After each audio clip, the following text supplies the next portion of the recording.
You come from South India and you've been seeing the debate, the political debate, especially in newspapers. Today, the DMK, the Congress in Karnataka, Tamil Nadu, all saying there is a disparity. And you know that our due is not taking place. How do you answer as Finance Secretary to that criticism?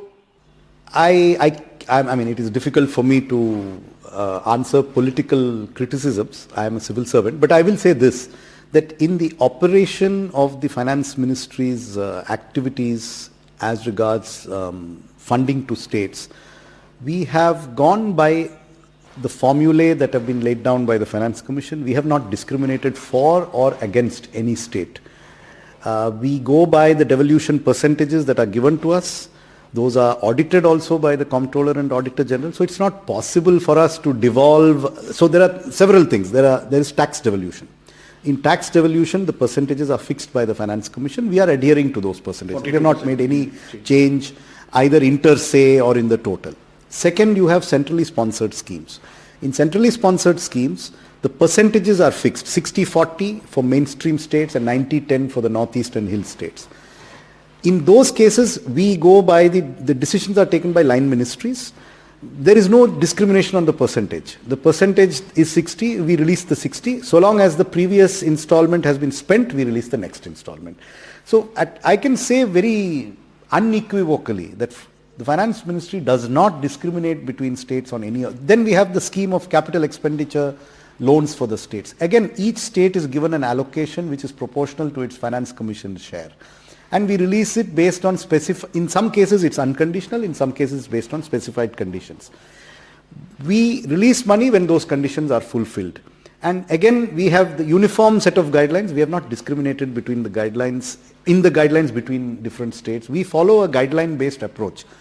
Some of the states may have a grievance that the percentage allocated to them by the Finance Commission, it gives less to states with some kind of attribute versus states with another kind of attribute.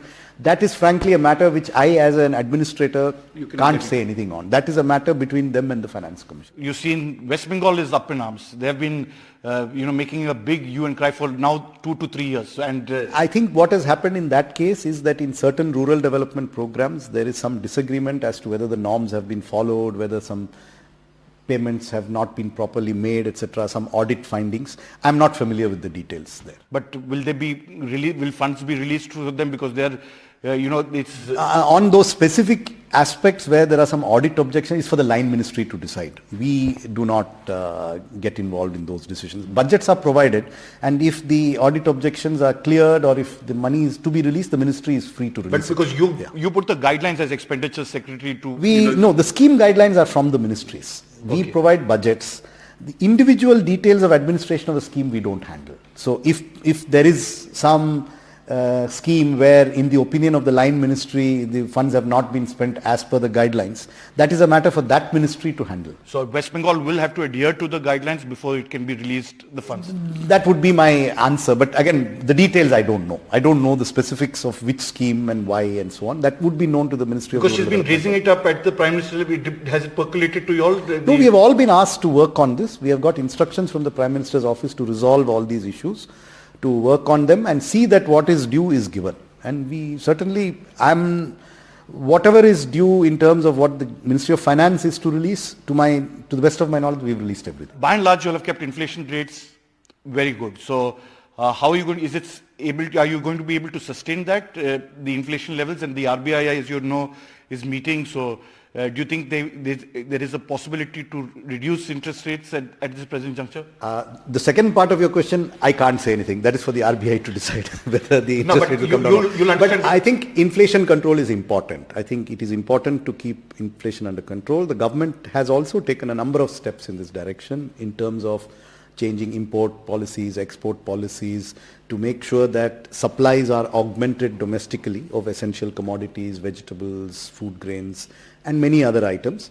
And interest rate is an important instrument in inflation control, which is, since 2016, is in the domain of the Reserve Bank exclusively. So I think inflation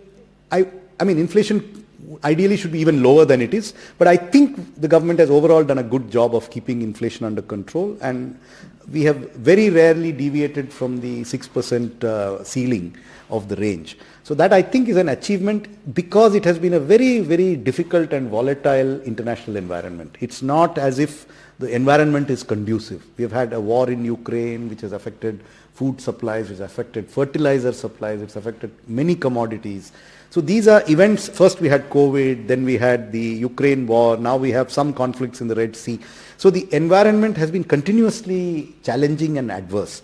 In that environment, to keep inflation continuously within the permissible band, I think is a significant achievement for the government.